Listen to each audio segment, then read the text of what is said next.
Hello friends, पहला प्रश्न कहता है आपातकाल के समय किसी भी राज्य में विधानसभा की अवधि कब तक बढ़ाई जा सकती है। जब आपातकाल लगता है, आपातकाल सबसे पहले आप जानें कि आपातकाल संविधान के अनुच्छेद 352 से लेकर 360 तक वर्णित है। ठीक है, 352 से 360 तक वर्णित है। और ये जो आपातकाल है 352 में आपातकाल है। आपातकाल का जो वर्णन मिलता है वो आपको कहाँ मिलता है? अनुच्छेद 352 में। ठीक है, जब भी कोई बाहरी आक्रमण हो, बाहरी आक्रमण कहने का मतलब है कोई देश आक्रमण करता हो या फिर देश के आंतरिक विद्रोह, सशस्त्र विद्रोह कह सकते हैं, वैसी स्थिति में 352 लगाया जा सकता है। एक है 356 जिसे हम लोग राष्ट्रपति शासन के नाम से जानते हैं। राष्ट्रपति शासन भी इसे कहा जाता है। इसे 356 में वर्णित किया गया है। जबकि एक है वित्तीय आपात। वित्तीय आपात इसको कहा जाता है। वित्तीय आपात जो लगता है ये 360 में लगता है। ये हम पढ़ा चुके हैं आपको। आपातकाल 352 ये जो आपातकाल है ये 3 बार लगाया जा चुका है। भारत में 3 बार लगाया जा चुका है। इस चीज़ को याद रखें। ठीक है, ये सारी क्वेश्चंस जो हम करवाते हैं ये इंपॉर्टेंट होते हैं, इसलिए इसे नोट करते जाएं। राष्ट्रपति शासन जो लगा है वो भारत में कईयों बार लग चुका है, खासकर बिहार में 8 बार लग चुका है। और सबसे पहले अगर बात करें तो ये पंजाब में लगाया गया है। पंजाब में लगाया गया है, तो इसको याद रखना है। वित्तीय आपात की बात करें तो एक भी बार अभी तक नहीं लगा है, वित्तीय आपात की स्थिति नहीं बनी है ताकि इसे लगाया जा सके।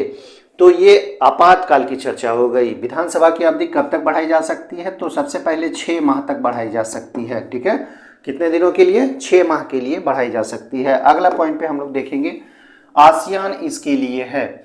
आसियान अगर हम इसको देखें तो यह हो जाता है association of south east Asian Nations. कहने का मतलब है ये दक्षिण पूर्व एशियाई देशों का एक समूह है। ये इस तरह से आप कह सकते हैं दक्षिण पूर्वी एशियाई देशों का एक समूह है। ठीक है, और इसका स्थापना की अगर हम बात करें, स्थापना की बात करें तो स्थापना कब की गई है? 1967 ईस्वी में इसकी स्थापना की गई है।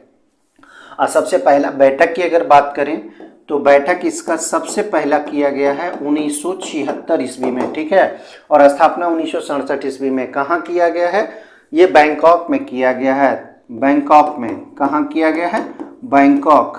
इसका जो मुख्यालय कह सकते हैं ये बैंकॉक में है। इसकी स्थापना बैंकॉक में की गई है। उसके बाद और अगर इसमें और जाने तो इसमें भारत कब शामिल हुआ है? तो भारत हालांकि शामिल हो गया 92-93 में ही, लेकिन कह सकते हैं पूर्ण सदस्यता के रूप में ये 1996 में। ठीक है, 1996 ईस्वी में यह भारत यानी कि भारत शामिल हुआ है इसमें। इसे क्या हम लोग कहेंगे? हिंदी में अगर पूछता है तो इसे पूछा जाएगा दक्षिण पूर्व एशियाई देशों का समूह। अंग्रेजी में association of south east Asian Nations, जिसके लिए आसियान शब्द रखा गया है। स्थापना 1967, बैठक पहला जो हुआ 1976 में हुआ था। बैंकॉक में इसकी स्थापना की गई है। भारत इसमें 1996 में शामिल हुआ है। तो एक एक पॉइंट को आप नोट करते जाएं, बेहद इंपॉर्टेंट है। तरित चालक का आविष्कार किसने किया था? तरित चालक क्या होता है?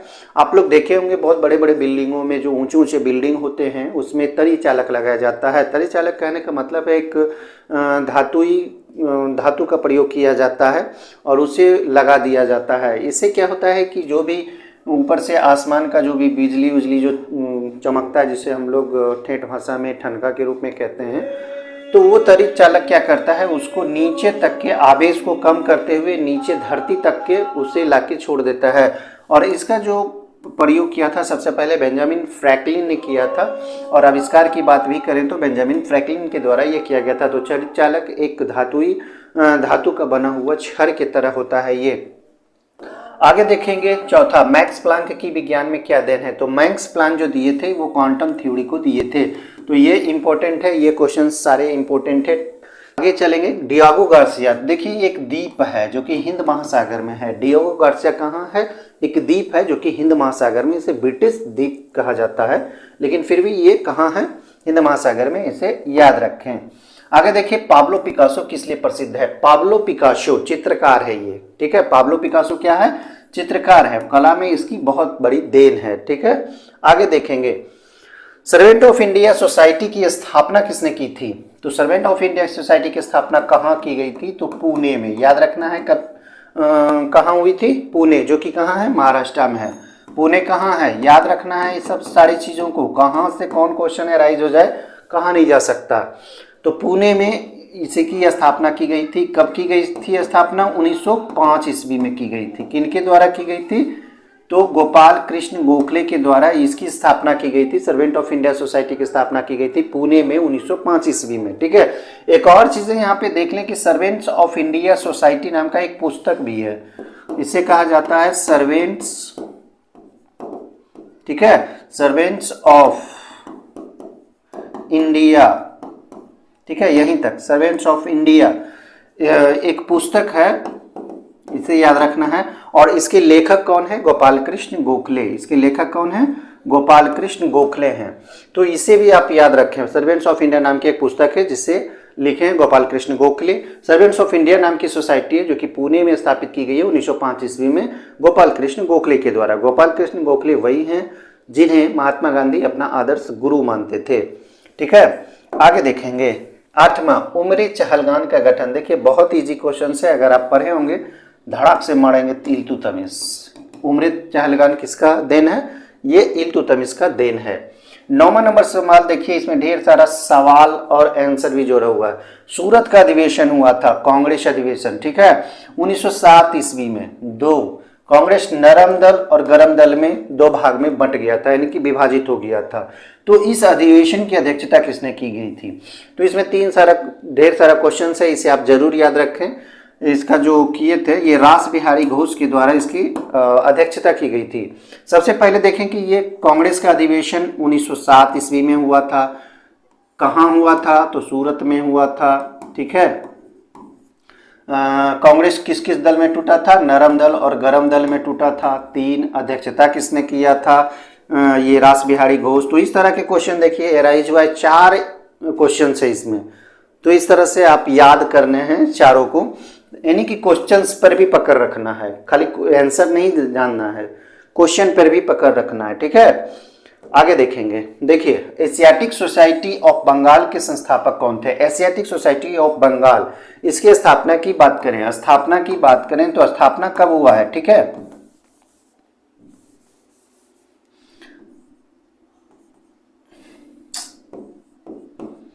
स्थापना की अगर हम चर्चा कर लें तो स्थापना 1784 ईस्वी में की गई है। आप देखिए 1784 ईस्वी में अगर की गई है तो उस समय कौन था गवर्नर जनरल? उस समय गवर्नर जनरल कौन था? ठीक है, बंगाल का गवर्नर जनरल कौन था? तो उस समय कौन था? वॉरेन हेस्टिंग्स था। वॉरेन हेस्टिंग्स था। हेस्टिंग्स था, याद रखना है इस चीज को। वॉरेन हेस्टिंग्स गवर्नर जनरल था 1784 ईस्वी में, याद है ना। बंगाल का गवर्नर जनरल उस समय हुआ करता था। और ये जो एशियाटिक सोसाइटी ऑफ बंगाल की स्थापना 1784 ईस्वी में की गई थी, ये विलियम्स जोन्स के द्वारा की गई थी। किसके द्वारा की गई थी? विलियम्स जोन्स के द्वारा की गई थी। आगे देखेंगे, निम्नलिखित में से कौन सा क्षेत्र को खनिज पदार्थों का भंडार कहा जाता है? खनिज पदार्थों का भंडार कहा जाता है। क्वेश्चन किए हैं। क्वेश्चन अगर इस तरह के आए तो कैसे आप समझेंगे? खनिज पदार्थों का भंडार कहा जाता है। राजस्थान की पहाड़ी को नहीं होगा, विंध्याचल को नहीं होगा, अमरकंटक की पहाड़ी को नहीं होगा। इसका सही जवाब हो जाएगा छोटा नागपुर के पठार को। याद रखें इस तरह के प्रश्न को। ठीक है, छोटा नागपुर के पठार कहाँ कहाँ फैला हुआ है? ये झारखंड में पूर्ण रूप से फैला हुआ है, याद रखना है। झारखंड में फैला हुआ है, पश्चिम बंगाल में भी फैला हुआ है ये। ठीक है, कुछ एरिया बिहार का भी इसमें है, बिहार, छत्तीसगढ़ का एरिया है ये, छत्तीसगढ़ में भी कुछ फैला हुआ, कुछ उड़ीसा में भी फैला हुआ है। तो इस फैलाव को भी आप ध्यान दें कि ये छोटा नागपुर के पठार कहाँ कहाँ फैला हुआ है। झारखंड में पूर्ण रूप से फैला हुआ है, पश्चिम बंगाल, बिहार, छत्तीसगढ़, उड़ीसा में भी कुछ कुछ भाग ये फैला हुआ है छोटा नागपुर के पठार, और उसमें खनिज पदार्थों का भंडार पाया जाता है। तो इसको याद रखें। 12 नंबर सवाल को अगर हम लोग देखेंगे तो 12 नंबर सवाल कहता है भारत में शंकुधारी वन कहाँ पाए जाते हैं? देखिए अगर राज्य ऑप्शंस में रहे, राज्य, देखिए यहाँ पे राज्य ऑप्शन में नहीं है, तो राज्य ऑप्शन में नहीं है तो ये हिमालय की अधिक ऊंचाइयों पर ये पाए जाने वाली वन है, शंकुधारी वन। ठीक है, लेकिन अगर राज्य का फुल्ली बात पूछ दिया जाए कि किस राज्य में पाया जाता है शंकुधारी वन, तो हिमाचल प्रदेश हो जाएगा ये आंसर।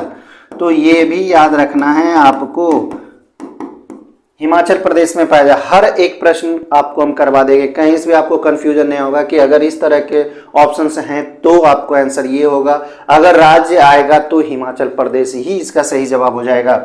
आगे देखेंगे 13, केवला देव जल सरोवर पक्षी अभ्यारण्य कहाँ स्थित है? तो केवला देव जैसे ही नाम आए तो ये हो जाएगा राजस्थान में, केवला देव जल सरोवर पक्षी अभ्यारण्य, जिसको एक और नाम दिया गया है या एक और नाम से जाना जाता है भरतपुर पक्षी अभ्यारण्य।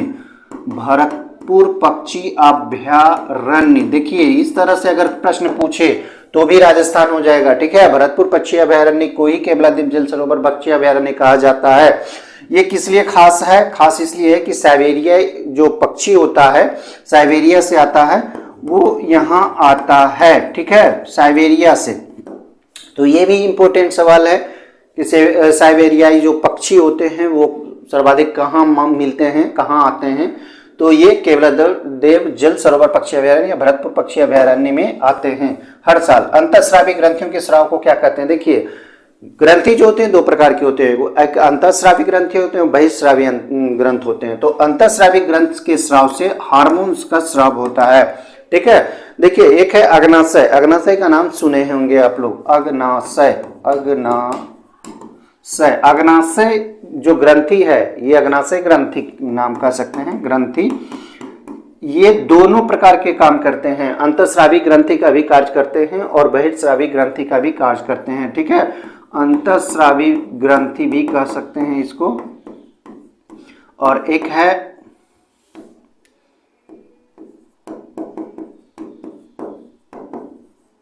दोनों काम करता है, याद रखना है, अग्नाशय ग्रंथि। आगे देखेंगे 15, पहला रासायनिक खाद का कारखाना भारत में कहाँ स्थापित हुआ था? तो सब लोग जानते होंगे, ये झारखंड के सिंदरी में, ये झारखंड में पड़ता है। कहाँ पड़ता है? झारखंड में पड़ता है, सिंदरी। यहां तक तो आप ये आंसर जान गए। रासायनिक खाद का कारखाना भारत में कहाँ स्थापित किया गया? सिंदरी में, झारखंड में है सिंदरी। चलिए एक और चीज इसमें बता देते हैं, इसकी स्थापना की अगर हम बात करें तो स्थापना जो हुआ था 1951-52 में हुआ था, इसे याद रखें। 1951-52 में इसकी स्थापना की गई थी, सिंदरी की स्थापना की गई थी। और सबसे पहला जो खाद बनाया गया था, इसमें केमिकल जो बनाया गया था, ये अमोनियम सल्फेट बनाया गया था, अमोनिया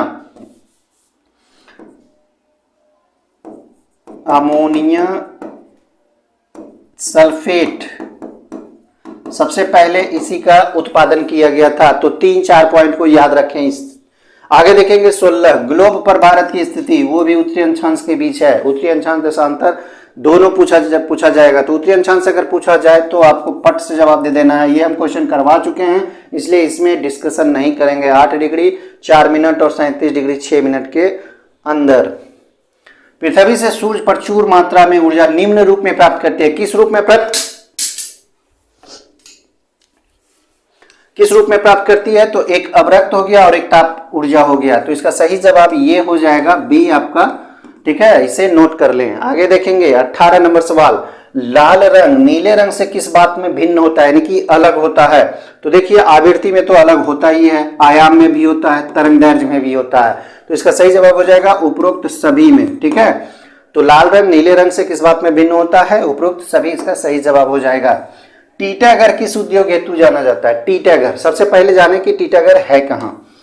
तो टीटागढ़ कहाँ है? पश्चिम बंगाल में है। टीटागढ़ कहाँ है? पश्चिम बंगाल में है। और यह कागज उद्योग के लिए जाना जाता है। टीटागढ़ किस लिए जाना जाता है? कागज उद्योग के लिए जाना जाता है।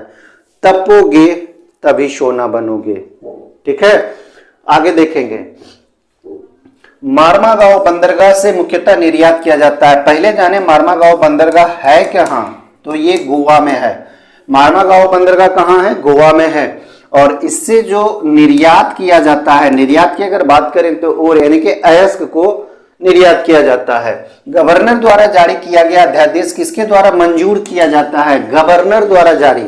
देखिए अगर दोनों ये विधानसभा जब भंग किया गया हो तो ऐसी स्थिति में अध्यादेश जारी किया जा सकता है। और अध्यादेश जारी जब कर लिया जाता है तो उसे 6 माह के अंदर विधानमंडल द्वारा मंजूर किया जाना चाहिए। देखिए या भंग स्थिति कह सकते हैं या फिर कह सकते हैं जब यह कार्य ना कर रहा हो तो ऐसी स्थिति में गवर्नर अध्यादेश जारी कर सकता है। और उसकी मंजूरी जो है वो विधानमंडल के द्वारा 6 माह के अंदर हो जाना चाहिए, तभी वह कार्य में रहेगा। रेफ्रिजरेटर में खाद्य पदार्थ ताजा रखने हेतु सुरक्षित जो तापमान होता है वो कितना डिग्री होना चाहिए? तो ये निम्नतम 4 डिग्री सेंटीग्रेड माना जाता है, इसमें सुरक्षित रह सकता है। प्रेशर कुकर में जो खाना जल्दी पकता है, क्या कारण है? क्वेश्चंस आसान है, किए होंगे आप लोग बार बार, तो इस पे ज्यादा दिमाग नहीं लगाना। अधिक दाब पर पानी जो होता है अधिक तापक्रम पर उबलने लगता है, जिसके कारण प्रेशर कुकर में खाना जो होता है वो जल्दी पक जाता है। ठीक है। पीत क्रांति, पीत क्रांति देखिए तिलहन यानी कि पीला से संबंधित है। ठीक है, पीत क्रांति संबंधित है तिलहन के उत्पादन से। 26 देखिए, निम्नलिखित वर्षों में से किस वर्ष को भारतीय जनसंख्या के इतिहास में महान विभाजक वर्ष कहा जाता है? हम करवा चुके हैं क्वेश्चन देखिए, देख के पता चल जाता है हम करवा चुके हैं। सबसे पहले जनगणना की बात करें, सेंसस की बात करें, इसको हम लोग जनगणना कहते हैं। जनगणना पढ़ना है दोस्तों, जनगणना आप जरूर पढ़ें, इससे क्वेश्चन अराइज होंगे, 1-2 क्वेश्चन तो आएंगे ही आएंगे। तो बात करें तो सबसे पहला जो प्रथम जनगणना किया गया था ये 1872 ईस्वी में मेयो के शासन में, और कह सकते हैं लगातार यानी कि उसके बाद का जो बात किया गया है 1881 ईस्वी में, और 1881 ईस्वी से अनवरत 10 वर्षों पर यह किया जा रहा है।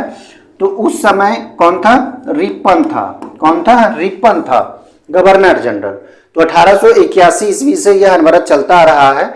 और विभाजक वर्ष की बात करें तो 1911 से 1921 का बीच जो है ये महान विभाजक वर्ष की संज्ञा से दिया गया है, क्योंकि इसमें जो जनसंख्या था, जनसंख्या वृद्धि नहीं हुआ बल्कि जनसंख्या में क्या हुआ?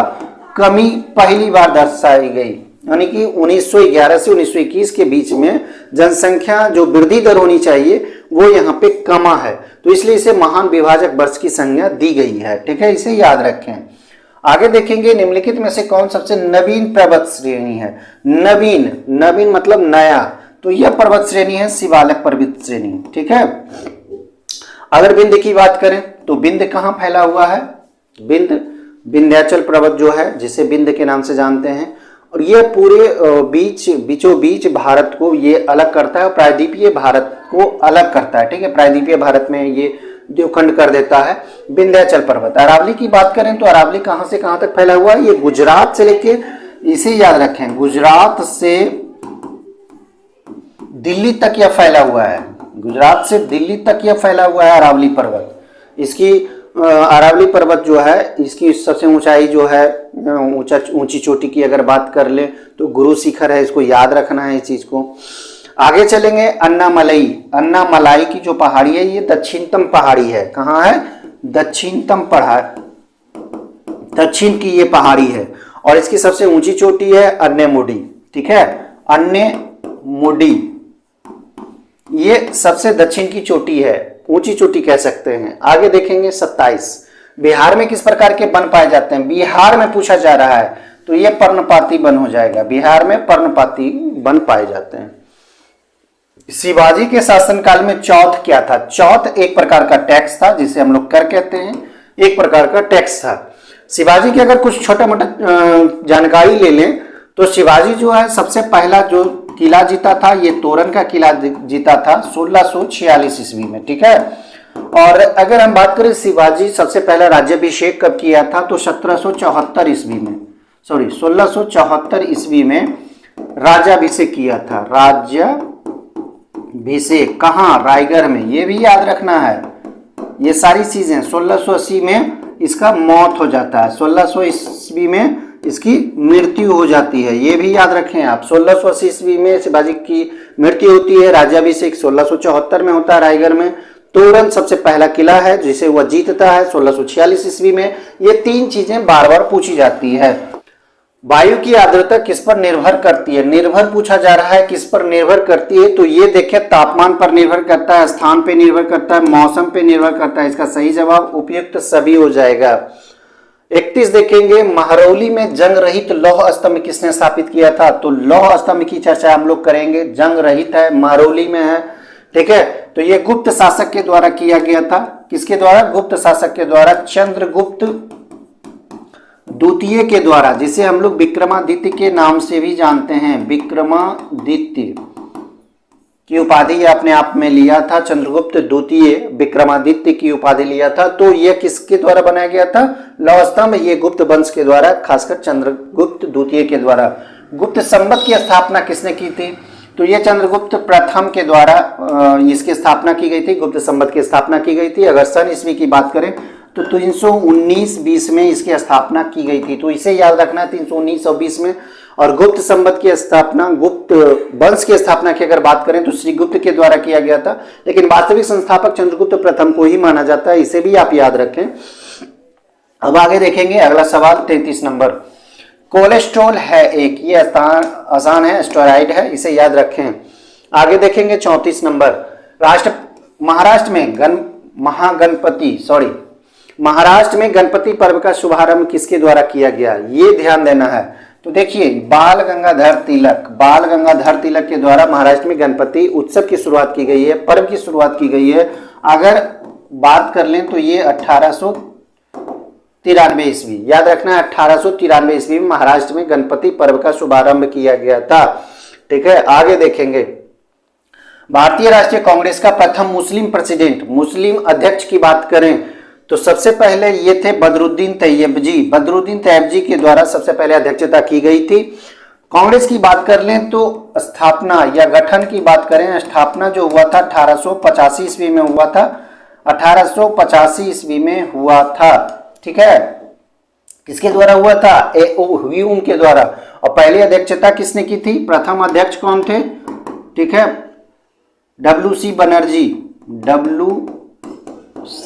बनर्जी पहले अध्यक्ष थे। ठीक है, तो ये ध्यान देना, प्रथम अध्यक्ष WC बनर्जी थे। बदरुद्दीन तैयब जी जो बने थे वो 1887 की अध्यक्षता किए थे। 1887 ईस्वी में सबसे पहले मुस्लिम अध्यक्ष के रूप में ये अध्यक्षता किए थे। आगे देखेंगे, भारत में त्रिस्तरीय पंचायती राज सिफारिश किए थे। तो ये कौन किए थे? ये बलवंत राय मेहता समिति के द्वारा यह सिफारिश की गई थी त्रिस्तरीय पंचायती राज की। पंचायती राज की अगर हम बात करें, खासकर बलवंत राय मेहता समिति की बात करें तो ये 1957 ईस्वी में गठित की गई थी ये कमेटी, जो कि ये सिफारिश किया था त्रिस्तरीय पंचायत, और भारत में इसे लागू भी किया गया है। त्रिस्तरीय पंचायत को ही लागू किया गया है। ग्राम स्तर पर ग्राम पंचायत, प्रखंड स्तर पर पंचायत समिति और जिला स्तर पर जिला परिषद। ठीक है, तो त्रिस्तरीय पंचायती राज इसको बोला जाता है, जिसे कानूनी रूप दिया गया था 73वें संविधान संशोधन के द्वारा, जब 11वीं अनुसूची को जोड़ा गया था। इसे भी आप याद रखें, ये 1992-93 की बात है। राष्ट्रपति का रिक्त स्थान भर लिया जाना चाहिए अगर राष्ट्रपति नहीं है। कहने का मतलब है अगर मृत्यु हो जाती है या फिर कार्यकाल पूरा हो जाता है तो उसे जब खाली नहीं होना चाहिए, 6 माह के अंदर इसे क्या होना चाहिए? भर लिया जाना चाहिए। राष्ट्रपति कहाँ पे वर्णित है? अनुच्छेद की अगर बात करें तो बताएं, 52 में। याद रखना है, भारत में कृषि को वित्त देने वाली शीर्ष संस्था, वित्त मतलब लोन वगैरह। ठीक है, तो ये नाबार्ड है। वित्त कहने का मतलब है ये फाइनेंस करता है, नाबार्ड की स्थापना की बात करें तो 1982 ईस्वी में इसकी स्थापना की गई है। नाबार्ड की स्थापना कब की गई है? 1982 ईस्वी में की गई है। और कहाँ की गई है? महाराष्ट्र में की गई है। नाबार्ड का जो मुख्यालय है ये मुंबई में है। नाबार्ड का मुख्यालय कहाँ है? मुंबई में है, इसे याद रखें। नाबार्ड का मुख्यालय जो है मुंबई में है। नाबार्ड का अगर हम लोग डिटेल्स जाने, इसका फुल फॉर्म जाने, तो ये national bank for agriculture and rural development इसका फुल फॉर्म होता है, तो इसे जरूर याद रखें। 1982 ईस्वी में इसकी स्थापना की गई है। स्वचालित वाहनों में प्रदूषण नियंत्रण हेतु CNG में मुख्यतः उपस्थित होता है, तो ये देखिए CS4 है, इसे याद रखें। आगे 40, भारत में जनसंख्या में 10 की वृद्धि की सर्वाधिक रही। देखिए सबसे कम कब हुआ है? 1911 से 1921 के बीच में, और सबसे अधिक कब रहा है? तो 1961 से 71 के दौरान। देखिए ये याद हमेशा रखें दो चीजों को। हालांकि इसमें ढेर सारी चीजें पढ़ने का है, सेंसस को फुली पढ़ लें, ये सभी परीक्षाओं में पूछे ही जाते हैं। झूमिंग खेती होती है जो सर्वाधिक कहाँ होती है ये बताना है, तो ये पूर्वोत्तर राज्यों में ज्यादातर की जाती है, खासकर नागालैंड में। आगे देखेंगे, भारत का एंटार्कटिक अध्ययन केंद्र अवस्थित है, तो एंटार्कटिक अध्ययन केंद्र जो अवस्थित है ये गोवा में है। गोवा में है। ये इंपॉर्टेंट सवाल है। आगे, सर्वाधिक अस्थायी पारिस्थितिक तंत्र, इकोसिस्टम की यहाँ पे चर्चा हो रही है, तो सर्वाधिक अस्थायी पारितंत्र की बात करें तो ये महासागर हो जाएगा। ठीक है, इसे आप याद रखें, नोट कर लें इस चीज को। किस मिट्टी में केशिका सबसे अधिक प्रभावशाली होती? केशिका कहने का मतलब है बलुई मिट्टी। ठीक है, आगे 45 नंबर, पृथ्वी पर ऋतुएं होने का कारण है। ऋतुएं होने का कारण है, देखिए, जब पृथ्वी सूर्य के चारों ओर परिक्रमा करती है, अगर अपनी धुरी पे घूम रही है तो दिन और रात होता है, अगर सूर्य के चारों तरफ घूम रही है तो इसके कारण क्या होता है? ऋतु में परिवर्तन होता है। इसको वार्षिक गति भी कहा जाता है, क्योंकि वर्ष पूरा होता है एक परिक्रमण करने में, तो इसे याद रखें। आगे देखेंगे, चंद्रमा पर कोई वायुमंडल नहीं है, क्योंकि ऑप्शन से एक एक करके देखें। यह पृथ्वी के निकट है, ये नहीं होगा। यह पृथ्वी के परिधि की परिक्रमण करता है, ये भी नहीं होगा। यह सूर्य से प्रकाश प्राप्त करता है, ये भी नहीं होगा। वायुमंडल उपरोक्त में से कोई नहीं, ये भी, ये तो सही में आंसर हो जाएगा। लेकिन यहाँ ये नहीं है कि आप ये नहीं जानकारी प्राप्त कर पाए कि चंद्रमा पर आखिर वायुमंडल क्यों नहीं है। तो इसका कारण है कि यहाँ जो गुरुत्वाकर्षण होता है, गुरुत्वाकर्षण बहुत कम होता है। गुरुत्वाकर्षण जितना होना चाहिए उतना हो नहीं पाता है नहीं। यही कारण है कि गुरुत्वाकर्षण कम रहने के कारण यहाँ जो होता है, ये वातावरण यहाँ नहीं है, वायुमंडल नहीं है। आगे देखेंगे, रासायनिक रूप में एंटीबॉडी, तो एंटीबॉडी ये प्रोटीन की बनी होती है, प्रोटीन ही होती है। ठीक है, एंटीबॉडी को प्रोटीन भी कहा जाता है। मरुद्भिदी, जिसको जीरोफाइट्स भी कहते हैं, किस स्थान में पनपते हैं?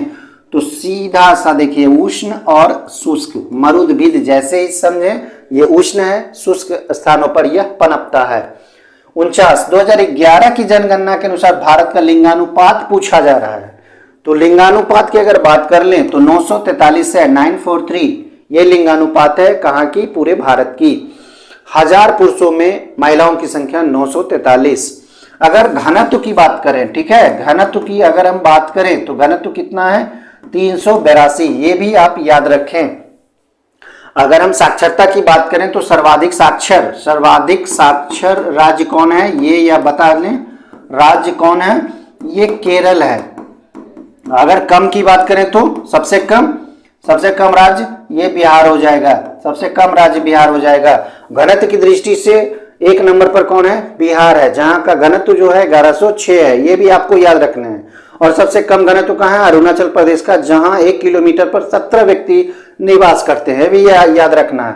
सर्वाधिक लिंगानुपात की अगर बात करें तो लिंगानुपात अगर सर्वाधिक की बात करें, किस राज्य में है सर्वाधिक लिंगानुपात? लिंगानुपात कहाँ है? केरला में है।